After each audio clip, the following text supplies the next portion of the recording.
Hello， 大家好，我係美啊。咁我今次咧有請到我嘅男朋友阿 Lun， 我嘅頭號黑粉嚟到呢度咧，就係想同佢一齊討論下究竟我哋對於婚姻啊同埋戀愛嘅價值觀嘅。咁咧，因為我哋兩個咧都已經識咗一段時間啦，咁所以咧跟住落嚟要探討嘅話題咧，就可以好好咁去睇下究竟我哋兩個嘅價值觀係咪咁一致，定係有分歧嘅。我哋第一個問題咧就係情侶之間應唔應該 AA 制？你坐定啲得唔得啊？呢一個問題咧，其實咧係有啲 controversial 嘅。你答先定我答先？我答先。OK。喺我自己觀點入面啊，冇 A 唔 A 制，即係譬如大部分我俾，但係你有時俾下咁就 OK 咯。其實即係我都會見到啲情侶喺香港都會係行啲 A 制嘅情況。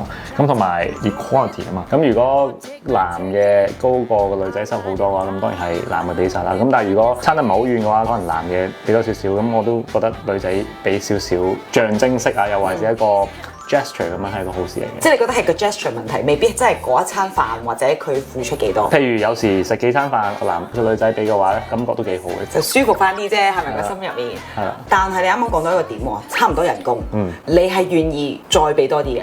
係。我咧就覺得咧，情侶之間咧就一定唔應該男仔俾晒錢，或者女仔俾晒錢嘅。男仔同埋女仔大家賺錢都好辛苦嘅，係咪先？咁所以我覺得每一個人都應該 contribute 一部分嘅。但係咧，我覺得當兩個人已經係去到一個情侶嘅階段，都要 50-50嘅話咧，咁我就覺得冇咗嗰個人情喺入面。一個例子咧，就譬如我哋去旅行嘅時候啦，咁你會主動 plan 晒所有行程噶嘛，咁所以好多時候咧就會幫我 book 埋機票嗰啲嘅。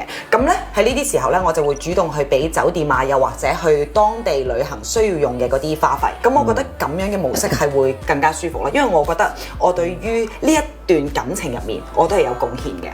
同埋咧就係我覺得女仔咧係要有一個獨立嘅意識嘅，即係唔可以完全依附喺某一個人身上。我哋自己咧係要有自己嘅價值咧，咁樣咧我先至深信喺一段感情入面咧，你會尊重我嘅同時，我都尊重你咯。因為我覺得一段關係咧係要相互支持。當我知道我同你其實賺得差唔多，但係你所有嘢都俾晒嘅時候咧，我係做唔出嘅，因為我會心痛你咯。仲有另外一樣嘢就係，因為我媽咪由細都教我唔好用人哋錢。直情你知唔知我中學嘅時候，我媽知道咗我拍拖啦，跟住就話你出街同男仔出去，千祈唔好要人哋俾晒錢啊！佢話女仔咧都要獨立㗎。我再問一樣嘢，如果你識到一個女朋友，佢所有嘅條件你都好滿意嘅，但係佢有一樣嘢就係覺得我唔會俾錢㗎啦，係要男人養我嘅呢個心態。咁你覺得同呢一個女仔，你會唔會繼續落去咧？應該唔會。咁我覺得個女仔好似被包養咁樣。咁點解要拍拖咧？拍拖對你講係咩？一段要維繫嘅感情咯，大家有貢獻 mutual 嘅。同意，我覺得一段感情兩個喺經濟上面互相付出，都係一個去維繫啦同埋支持嘅 point 咯。第二個問題啦，